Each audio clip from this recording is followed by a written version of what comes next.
அப்பவே சொன்னேன், போதுண்டா போதுண்டான்னு. கேட்டிங்களாடா? எலவு தலைவலியில் இப்போ நான் தானே துடிச்சிட்டு இருக்கேன். கோச் கதையா?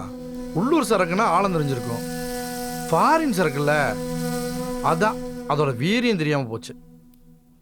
வேணும்னா இன்னொரு எள்ளி விடி தரவா, இல்லைன்னா மோர் கொண்டு வரவையா? அதெல்லாம் ஒன்றும் வேணாம், இது அதுக்கெல்லாம் அடங்குற மாதிரி தெரிலடா. கொஞ்ச நேரம் கழிச்சு நானே ஒரு சூப்பர் ரவுண்டை போட்டுக்கிறேன். தலைவலிக்காத மாதிரி சரக்கு கண்டுபிடிக்கிறான்னா கேட்குறாங்களா? ஆமாம், எங்கேயா அவன்? கோயிலுக்கு போயிருக்கையா? கோவிலுக்கா? என்ன திடீர்னு? ஏதோ அவனுக்கு கட்டம் சரியில்லையா, பம்பு வழக்கு வரும், செயலுக்கு போவான்னு சோசிக்காரன் சொன்னானா, அதான் பரிகாரம் பண்ண. செவ்வாய் வெள்ளிக்கிழமை கோயிலுக்கு போறேன். ஓஹோ, பரிகாரம் பண்ணா மட்டும் ஜெயிலுக்கு போகாம தப்பிச்சிருவானா? அதுக்கு நம்ம கூட சேராம இருக்கணும்ல பங்கு. அந்த ஆண்டவனே நம்ம கூட கூட்டு சேர்ந்தாலும் வம்பு வழக்கு செயலு இதெல்லாம் பார்த்து தானே பங்கு ஆகணும். ஆமையா, ஏன்னா நம்ம கட்டம் அப்படி. வாடா நல்லவனே, நீ மட்டும் பரிகாரம் பண்ணி ஜெயிலுக்கு போகாம இருப்ப, நாங்க மட்டும் உள்ள போய் அப்படின்னு கம்பி என்னமா? நீ எங்க போனாலும் நாங்க உன்னை விடுற மாதிரி இல்லடியே. தூக்கு மேடைக்கே போனாலும் தூக்கு போடுற ஐயா போயிட்டு, ஐயா ஐயா நாங்க பண்ணின எல்லா விஷயத்துக்கும் மூளையா இருந்து செயல்பட்டது எங்க தலைவர் பாண்டிதே. அவரையும் எங்க பக்கத்திலே தூக்குல போடுங்கன்னு கேட்டுக்கிறோம்னு சொல்லி உன்னையும் தொங்க விட்டுற முடியே. யோ, உன்கிட்ட முக்கியமான விஷயம் சொல்லான்னு வந்தா லந்த கொடுத்துட்டு இருக்க. அப்படி என்ன முக்கியமான விஷயம் சொல்ல போற? சரி சொல்லி கேட்போம். ஆனா ஒரு விஷயம், எம்புட்டு முக்கியமான விஷயம் சொன்னாலும் எங்களுக்கு களினா உனக்கும் களிதான். நீ மட்டும் நல்ல கஞ்சி குடிச்சிடலாம்னு கனவுல கூட நினைக்க கூடாதுடியே. சரியா? சரியா? நினைக்கல, போதுமா? மருது, பாண்டிக்கு கோபத்தை பத்தியா? சரி, வந்த விஷயத்த சொல்லு. கோவிலுக்கு போனப்ப மலரையும் வெற்றியும் பார்த்தேன். 2 பேருக்குள்ள ஏதோ சடவு போல. அந்த இதயக்கனி எதா இருந்தாலும் சொன்னாதாம்மா தெரியும் சொல்றான். நீ தீபாவளிக்கு போயிட்டு வந்ததுல இருந்து இப்படிதான் இருக்குன்னு அப்படின்னு வெற்றி சொன்னான்னு ஏதோ சொல்லிட்டு இருந்தாயா. ஆனா அந்த புள்ள கடைசி வரைக்கும் எதையுமே சொல்லலையா. எல்லாத்தையும் கேட்டுக்கிட்டு இருந்துட்டு இத பத்தி யாரு எதுவும் பேச வேண்டாம், என்ன இப்படியே விடுங்கன்னு சொல்லிட்டு குறுக்குன்னு போயிடுச்சியா. ஆனா எனக்கு தெரிஞ்சு ஏதோ சண்டைன்னு நினைக்கிறேன். ஆரம்பிச்சிட்டாங்களா? இது ஏதோ சண்டை இல்லடா, இதுக்கு காரணமே ஐ எம் தேர். யோ, என்னையா சொல்ற?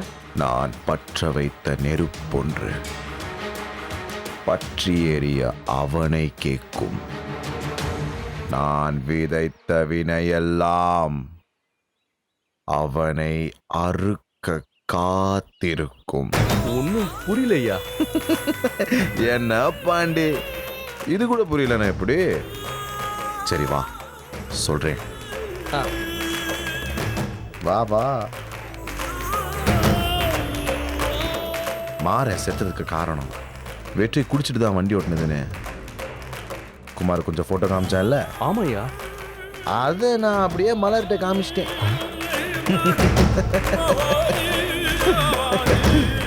அதே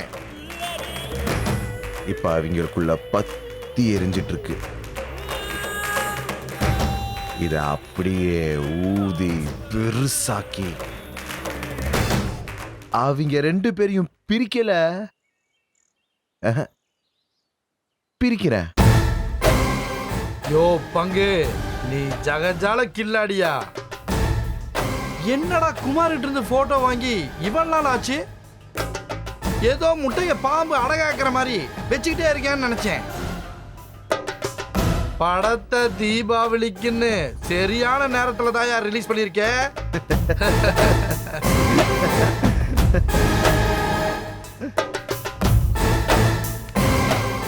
அழகரோட ஆட்டம் ஆரம்பிச்சிருச்சு பங்கு. ஆட்டத்தில் மாறனை போட்டோம். இப்போ 2வது ஆட்டம் சும்மா களை கட்ட போகுது பங்கு. ஏன்னா இதுல என்னெல்லாம் நடக்க போகுதுன்னு எனக்கே தெரியாது பங்கு. அப்படியே ஆந்திவே அட்டாக் பண்ணி தூக்குறோம்.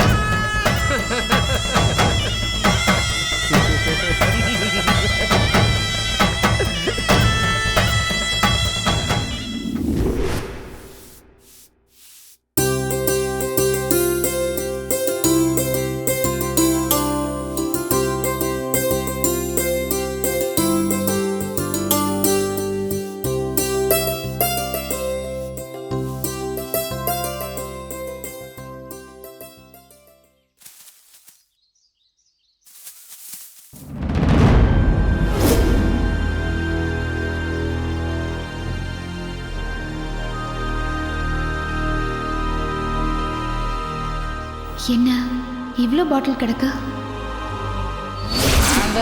படைச்ச எங்கிட்ட கொடுத்த அனுபவி ராஜான்னு அனுப்பி வச்சேன். என்ன அனுபவி ராஜான்னு அனுப்பி வச்சேன்.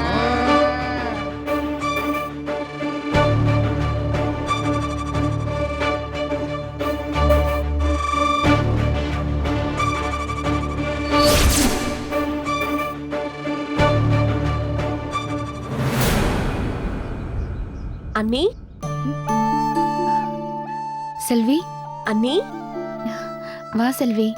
எப்போ வந்த? இப்பதான் அண்ணி வந்தேன். வந்தது உங்களை தான் தேடி வரேன். அடிக்கடி வரலாம்ல, நீ வந்தா எனக்கு கொஞ்சம் துணையா இருக்கும். வர முடிஞ்சா வர மாட்டேன் அண்ணி. தீபாவளி கூட வர முடியல, ஏகப்பட்ட அசைன்மெண்ட் கொடுக்கறாங்க. அப்புறம் உங்க தலை தீபாவளி எப்படி போச்சு? ம், ஊனா போச்சு. சரி வாங்க நீ உள்ள போலாம்.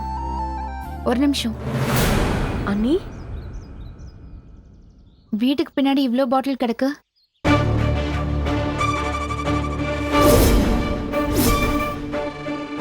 என்ன செல்வி? அண்ணி அது வந்து என்னன்னு சொல்லு. இதெல்லாம் வெற்றி அண்ணன் குடிச்ச பாட்டில் அண்ணி. இவ்ளோவுமா? ம்.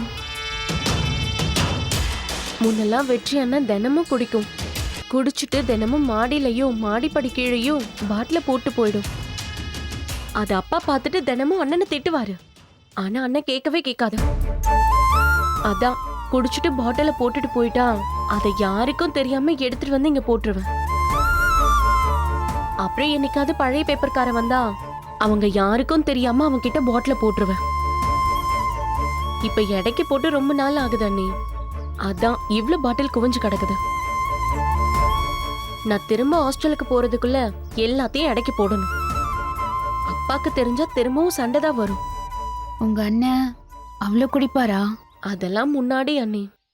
முன்னாடினா? கல்யாணத்துக்கு முன்னாடி. அப்பெல்லாம் தினம் குடிச்சிட்டு தான் வீட்டுக்கு வரும். இல்லைன்னா மாடியில உட்கார்ந்து குடிக்கும். ஆனா இப்பெல்லாம் முன்ன மாதிரி இல்ல அண்ணி. குடிக்கிறத மொத்தமா விட்டுருச்சு. அண்ணன் குடிய விட்டுருச்சுன்னு நினைக்கும் போது எனக்கே ரொம்ப ஆச்சரியமாவும் சந்தோஷமாவும் இருக்கு. குடிச்சிட்டு வண்டி ஓட்டுவாரா? அதெல்லாம் இல்லாமையா, குடிச்சதுக்கு அப்புறம் தான் வண்டிய வேகமா ஓட்டும். நான்லாம் அண்ணன் கூட வண்டியில போகவே பயப்படுவேன். அவ்வளவு வேகமா வண்டிய ஓட்டும். ஆனா பார்க்க ஸ்டைலா இருக்கும். சில நேரத்துல வேகமா ஓட்டி கை கால்ல காயத்தோட வரும். நான் தான் மருந்து போட்டு விடுவேன்.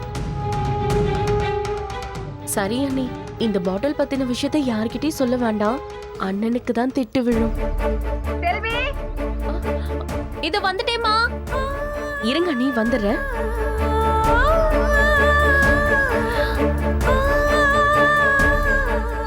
வெற்றி ஒரு குடிகாரன். அவன் குடிச்சிட்டு வண்டி ஓட்டி தான் மாறனை கொன்னுட்டான் மலர். போய் போய் ஒரு குடிகாரன்.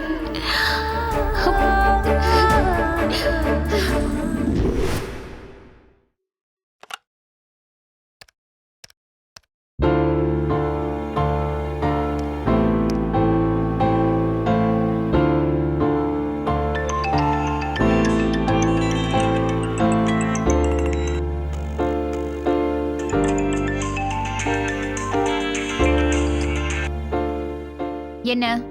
ஏய், என்னடி எடுத்த உடனே கோவமா என்னன்னு கேக்குற? என்னம்மா சொல்லுமான்னு சாதாரணமா கேட்கலாம்ல. சரி, என்ன பண்ணிட்டு இருக்க? நான் என்ன பண்ணா உனக்கு என்ன? இப்ப எதுக்கு ஃபோன் பண்ண அத சொல்லு. இவ யார் கூடயோ கோவமா பேசுறா. தேவையில்லாம என்கிட்ட ஏண்டி எரிஞ்சு விழற? அப்படி என்ன ஆச்சுன்னு என் மேல நீ கோவப்படுற? சரி, என்ன விஷயமா ஃபோன் பண்ண அத சொல்லு. விஷயம் இருந்தாதான் பெத்த மகளுக்கு ஃபோன் பண்ணணுமா? சும்மா பேசலான்னு ஃபோன் பண்ணக்கூடாதா? சரி, தல தீபாவளிக்கு சந்தோஷமா வந்துட்டு போனியே, இப்போ எப்படி இருக்க, என்ன பண்றேன்னு கேட்கலான்னு தான் ஃபோன் பண்ணேன். போதுமா? தல தீபாவளிக்கு நான் சந்தோஷமா இருக்கிறத பார்த்தேன். அவங்க அம்மா கிட்ட பேசுறான்னு நினைக்கிறேன். என்னடி இப்படி சொல்ற? நல்லா சிரிச்ச முகத்தோட தானே வந்த? இங்க வந்து பாட்டு பாடி வேட்டு போட்டு உன் தங்கச்சிங்களோட சந்தோஷமா தானே இருந்த. என்ன இப்படி பேசுற? நீ சந்தோஷமா இருக்கியான்னு கேட்க ஃபோன் பண்ண பாரு. என்ன சொல்லணும்? என்னது? சந்தோஷமா இருக்கியாவா? என்ன பார்த்து இப்படி கேட்க உனக்கு எப்படிமா மனசு வருது? போயும் போயும் ஒரு குடிகாரனுக்கு என்ன கட்டி வச்சுட்டு சாதாரணமா இப்படி ஒரு கேள்வி கேக்குற? என்னால எப்படி சந்தோஷமா இருக்க முடியும்னு நினைக்கிற? மலரு, என்ன குடிகாரன் அது இதுன்னு பேசிக்கிட்டு இருக்க? மெதுவா பேசு, யார் காதுலயாவது விழுந்துட போகுது. விழட்டுமே, எனக்கு என்ன பயமா? நான் உண்மைதானே சொல்றேன். இது பாரு, ஏதோ தீபாவளிக்கு வந்த இடத்துல சந்தோஷத்துக்காக தான் மாப்பிள்ள குடிச்சாரு. அது கூட உங்க அப்பா தான் அவரை குடிக்க வச்சாரு. அதை ஏண்டி இன்னும் விடாம புடிச்சுக்கிட்டே இருக்க? இல்லனா மட்டும் உன் மாப்பிள்ள குடிக்கவே மாட்டாரு பாரு. என்னமோ அப்பதான் இவருக்கு முதல்ல சொல்லி கொடுத்த மாதிரி பேசுற. சரி, இப்பதான் அந்த தம்பி முன்ன மாதிரி குடிக்கிறது இல்லன்னு எல்லாரும் சொல்றாங்கல்ல, விட வேண்டியது தானே. இதெல்லாம் ஒரு விஷயம்னு ரொம்ப பெருசு பண்ணிட்டு இருக்க. ஆம்பளைங்கன்னா கொஞ்சம் அப்படி இப்படின்னு இருக்கத்தான் செய்வாங்க. நாம தான் அட்ஜஸ்ட் பண்ணிக்கணும். இந்த அட்ஜஸ்ட் பண்ற வேலையெல்லாம் நீ பண்ணிக்கோ, என்ன பண்ண சொல்லாத, புரியுதா? என்ன பொறுத்த வரைக்கும் குடிக்கிறவன் பேரு குடிகாரன் தான். என்னால ஒரு குடிகாரனை மன்னிக்கவும் முடியாது, அட்ஜஸ்ட் பண்ணிக்கவும் முடியாது. மலரு, ஏன் மலரு இப்படி பேசுற? தேவையில்லாம எதுவும் பேசி பிரச்சனையை உண்டு பண்ணாதம்மா. உன்னை கெஞ்சி கேட்டுக்கிறேன்.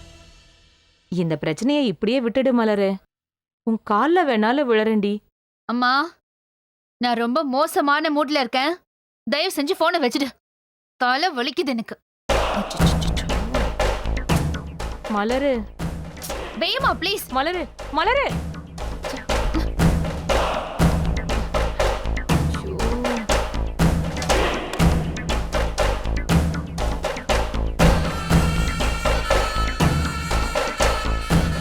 கடவுளே, ஒண்ணுமே இல்லாத விஷயத்த ஊதி பெருசாக்குறாளே. நான் என்ன பண்ணுவேன்? வெற்றி குடிச்சா இவ டென்ஷன் ஆகுறானா?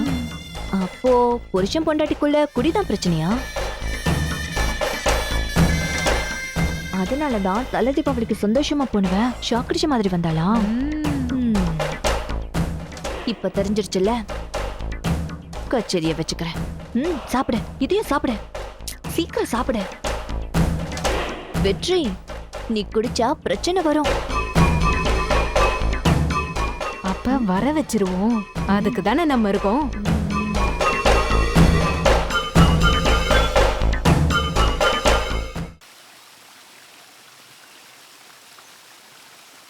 ஐயோ மாப்பிள்ள, உங்க 2 பேத்துக்குள்ளேயும் அப்படி என்னதான் பிரச்சனை?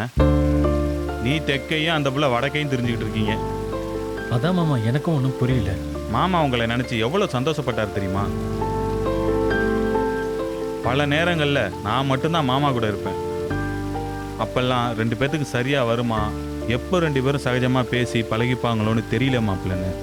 அவர் ஒன்னையும் மலரையும் நினைச்சுதான் பேசிக்கிட்டே இருப்பாரியா. நீயும் மலரும் தலை தீபாவளிக்கு சேர்ந்து போனீங்கல்ல, அப்பதான் என் மாமா சந்தோஷப்பட்டாரு. 10ஆத்துக்கு அங்க போனதுல இருந்து ராசோதர சித்தப்பா நிமிஷத்துக்கு ஒரு தடவை ஃபோன் பண்ணி அங்க என்ன நடந்ததோ அதை அப்படியே சொல்லிட்டே இருந்தாரு. அதை கேட்டு மாமா ஒவ்வொரு விஷயத்தையும் என்கிட்ட சொல்லி சந்தோஷப்பட்டார் மாப்பிள்ள. அங்க போய் ஏதோ பாட்டுக்கு பாட்டெலாம் விளாண்டிங்களாமே. நீயும் மலரும் முதல்ல பாட மாட்டேன்னு சொன்னது, அப்புறம் 2 பேரும் பாடினது, இப்படின்னு எல்லாத்தையும் சொன்னாரியா. நானும் மாமாவும் அதை கேட்டு அம்புட்டு சந்தோஷப்பட்டோம்யா. இத்தனை நாள் காத்துக்கிட்டு இருந்ததுக்கு பலன் கிடைச்சிருச்சு மாப்பிள்ள. எங்க அவசரத்துல ஏதோ தப்பு பண்ணிட்டோமோன்னு மனசு உறுத்திட்டே இருந்துச்சு. இப்பதான் எனக்கு நிறைவா இருக்குன்னு சொல்லி கண் கலங்கிட்டாரு வெற்றி. அதுக்குள்ள என்ன மாப்பிள்ளாச்சு? சத்தியமா தெரியலண்ணே. நான் கூட போய் கேட்டு பார்த்துட்டேன். என்னம்மா எதனாச்சும் பிரச்சனைனா சொல்லு, சொன்னா தானே எதனாச்சும் தீர்வு கிடைக்கும். இப்படி மனசுக்குள்ளேயே வச்சு புழுங்கிட்டு இருந்தா எப்படிமான்னு. ஆனா அந்த புள்ள எனக்கு எந்த பிரச்சனையும் இல்லை, என்னை இப்படியே விட்டுருங்க, நான் இந்த வீட்டில் ஒரு வேலைக்காரி மாதிரி இருந்துக்கிறேன்னு அது இதுன்னு என்னென்னவோ சொல்லுது. என்னையா சொல்ற? அட ஆமண்ணே. மாப்பிள்ள, என் பொண்டாட்டியும் அந்த கண்ணாடிக்காரையும் சேர்ந்து ஏதாவது குட்டையை குழப்பியிருப்பாங்களோன்னு தெரிஞ்சுக்கிறதுக்காக நான் மெதுவா பேசி பார்த்தேன். ஆனா ஏதோ மாப்பிள்ள மலர் சேலையை போத்தி படுத்திருந்தாரு, அதை பார்த்து தான் அந்த புள்ள கடுப்பாயிடுச்சுன்னு சொன்னாலுங்க. என்ன அதெல்லாம் இப்ப நடந்ததுண்ணே. அந்த பிள்ளை தீபாவளிக்கு போயிட்டு வந்ததுல இருந்து தான் இப்படி சடைச்சுக்கிட்டு தெரியுதுன்னு வெற்றி சொல்றான். அப்படியா மாப்பிள்ள? ஆமா மாமா, அங்க இருக்கும்போது கூட நல்லா பேசி சிரிச்சுட்டு தான் இருந்தாங்க. ஆனா வரும்போது தான் என்ன நடந்ததுன்னே தெரியல. எதுவும் பேசாம அப்படியே அமைதியாட்டாங்க. நம்ம வீட்டில் நடந்திருந்தாலாவது என்ன எதுன்னு விசாரிக்கலாம். ஆனா இது அவங்க வீட்டில் நடந்திருக்கு. அந்த புள்ளையா சொன்னாதான் ஏன் தெரியும். நாமளும் திரும்ப திரும்ப போய் என்ன நடந்துன்னு சொல்லி கேட்டோம்னு வச்சுக்கேன், அந்த புள்ளையும் வெறுத்து போயிடும்யா. மாப்பிள்ள, ஆரம்பத்தில் எப்படி இருந்தியோ அதே மாதிரி கொஞ்சம் பொறுமையாரியா. கொஞ்ச நாள் விட்டு பிடிப்போம், அதுக்கப்புறம் அதுவாகவே சரியாயிடும். சரிங்க மாமா. கனி, என்னண்ணா இங்க பார், என்னதான் இருந்தாலும் இவங்க 2 பேரையும் மறுபடி பழைய மாதிரி பேசி சிரிக்க வச்சு விடணும்யா. சரிண்ணே, பண்ணிடுவான். மாப்பிள்ள, உங்க 2 பேரோட சந்தோஷத்துல தான் இந்த ஒட்டுமொத்த குடும்பத்தோட சந்தோஷமே இருக்கு. கூடிய சீக்கிரமே நல்லது நடக்கும்னு நம்புவோம்யா. சரிங்க மாமா.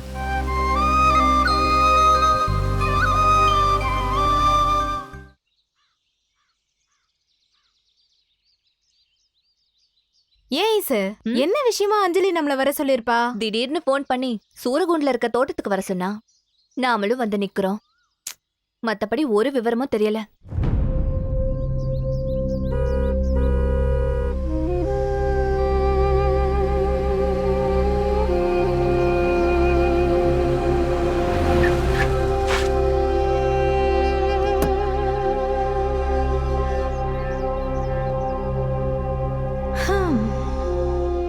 நாமளும் ஒரு நாள் இதே மாதிரி கார்ல வரணும். ஆனா என்னைக்கு கொடுத்து வச்சிருக்குன்னு தெரியலையே. ஹாய் அண்ணி. ஹாய் அஞ்சலி. ஹாய் பவுன். ஹாய். சாரி அண்ணி, உங்களை சீக்கிரம் வர சொல்லிட்டு நான் லேட்டா வந்துட்டேன். சாரி. வந்து ரொம்ப நேரம் ஆச்சா? இல்ல இல்ல, இதுல என்ன அஞ்சலி இருக்கு? ஒரு பிரச்சனையும் இல்ல.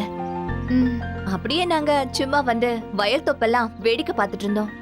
நேரம் போனதே தெரியல. ஆமா அஞ்சலி, இது யாரு இடம்? எங்களோட தான் பவுனு. ஆத்தாடி, இம்புட்டும் உங்களோடதா? ஆமா பவுனு. ஏன்? இல்ல, சும்மா தான் கேட்டேன். காலேஜ்ல ஒரு பேப்பர் மட்டும் கிளியர் பண்ண முடியாம அரியர் வச்சுட்டே இருந்தேன்.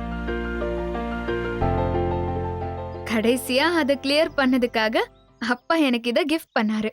அரியர் கிளியர் பண்றதுக்கெல்லாமா கிஃப்ட்? எங்க அப்பா அப்படிதான், திடீர்னு சர்ப்ரைஸா நிறைய கிஃப்ட் பண்ணுவாரு. சரி அண்ணி, கை நீட்டுங்க. எதுக்கு அஞ்சலி? நீட்டுங்க அண்ணி.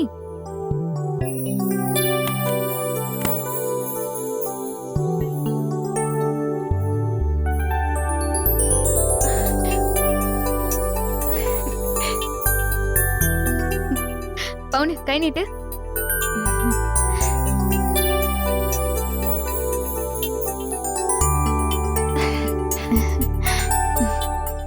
நானும் எங்க அப்பா மாதிரி தான் எனக்கு பிடிச்சவங்களுக்கு சர்ப்ரைஸா கிஃப்ட் பண்ணிட்டே இருப்பேன். எதுக்கு அஞ்சலி இதெல்லாம்? இருக்கட்டும் அண்ணி, புது நகையெல்லாம் வந்திருக்கான்னு செக் பண்ண எங்க நகை கடைக்கு போயிருந்தேன். இத பார்த்தப்போ உங்க 2 பேர் ஞாபகம் தான் வந்துச்சு, அதான் எடுத்துட்டு வந்துட்டேன். அது மட்டும் இல்லாம நீங்களும் எனக்காக எவ்வளவு ஹெல்ப் எல்லாம் பண்றீங்க, அதான். பிடிச்சிருக்கா? ரொம்ப பிடிச்சிருக்கு. அஞ்சலி, நீ எங்களுக்கு gift கொடுத்துட்ட, பதிலுக்கு நாங்க உனக்கு ஏதாவது gift கொடுக்க வேண்டாம்? என்ன பவுனு? என்ன ஈசு, சொல்லிடலாமா? சொல்றேன்னு லீடு கொடுத்துட்டு இனிமே சொல்லலைன்னா நல்லாவா இருக்கும்? சொல்லு. வெற்றிக்கும் மலருக்கும் நடுவுல ஏதோ பிரச்சனை போயிட்டு இருக்குன்னு தெரியும். ஆனா இத்தனை நாளா எதனாலன்னு தெரியாம இருந்துச்சு. இப்ப தெரிஞ்சிருச்சு. நேத்து மலர் அவங்க அம்மா கிட்ட போன்ல பேசிட்டு இருந்ததை நாங்க கேட்டோம். என்ன பவுனு சொன்னா? இப்படி ஒரு குடிகாரனுக்கு கட்டி வச்சிட்டீங்கன்னு அவங்க அம்மா கிட்ட சண்டை போட்டுக்கிட்டு இருந்தா.